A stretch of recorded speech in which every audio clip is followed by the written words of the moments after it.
আজ অনেকদিন পর রোদ উঠেছে। সানি তার টয় কার নিয়ে খেলতে খুব আগ্রহী ছিল, আর এই দিনেরই সে অপেক্ষায় ছিল। এই গাড়িটা একটা সোলার সেলের সাহায্যে চলে, যেটা রোদ পড়লে বিদ্যুৎ উৎপন্ন করে, আর সেই বিদ্যুৎ দিয়ে ডিসি মোটর চলে।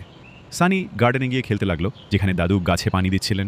খেলতে খেলতে সানি দেখল গাড়িটা যখন গাছের ছায়ায় চলে যায় তখনই থেমে যায়।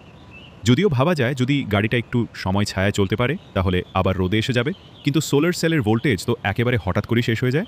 তখনই দাদু ডাক দিলেন, সানি, নলটা লাগানো ট্যাঙ্কিটা এনে দে তো। কি হলো দাদু? এই পানির প্রেশারটা ঠিক মতো আসছে না, কখনো একদমই আসে না, আবার কখনো অনেক জোরে আসে। তুই ট্যাঙ্কিটা আন, বাকি আমি দেখে নিচ্ছি। দাদু ট্যাঙ্কিটা একটু উঁচুতে রেখে দিলেন আর মূল পাইপটা সেখানে ঢুকিয়ে দিলেন। কিছুক্ষণ পর ট্যাঙ্কিটা অল্প ভরে গেল। এরপর দাদু নিচের দিকে পাইপ লাগিয়ে গাছে পানি দেওয়া শুরু করলেন। এখনই পানি আসছে একদম ঠিক মতো, না বেশি না কম। প্রেশারের ওঠানামা নেই। এটা দেখে সানি মনে পড়ল ক্যাপাসিটরের ধারণা। সোলার সেলটাও একটা ব্যাটারির মতো কাজ করে, যার ভোল্টেজ ও পানির চাপের মতো ওঠানামা করে।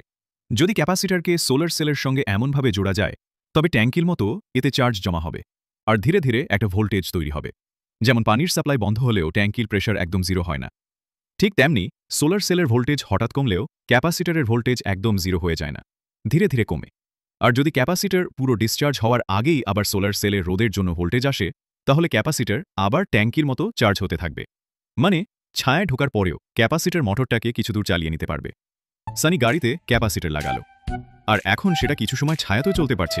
সে ভাবল, আর যদি বেশি ক্যাপাসিটর লাগাই তাহলে তো গাড়িটা আরও অনেকক্ষণ চলবে। কিন্তু কিভাবে আরও ক্যাপাসিটর লাগানো যায়, তোমরা কমেন্টে জানাও।